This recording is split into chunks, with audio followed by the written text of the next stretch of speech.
மனைவி அனுமதியின்றி மது அருந்துவது சட்ட விரோதம்.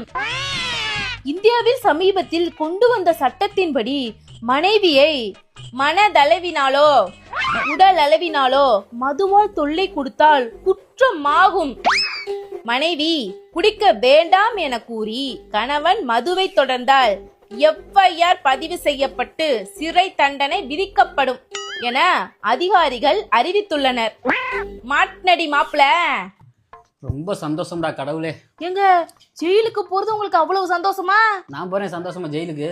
வீட்டு லோனு, கார் லோனு, மகளிர் லோனு, ஸ்கூல் ஃபீஸு, போன் வாங்கியிருக்கே, இஎம்ஐ எல்லாம் கட்டி குடும்பத்தை நடத்தி பாரு. நான் ஜாலியா போயிட்டு வரேன் ஜெயிலுக்கு. ஏங்க நீங்க வேற, நான் சும்மா நியூஸ படிச்சுக்கிட்டு இருந்தேங்க. கருவறையில சாமி இல்லைனா அந்த கோவிலுக்கு என்னங்க மதிப்பு? கணவனே கண் கண்ட தெய்வம், நீங்க இல்லைன்னா இந்த குடும்பத்துக்கு ஏதுங்க மதிப்பு? பட்டு வண்ண ரோசாவா பார்த்த கண்ணு மூடா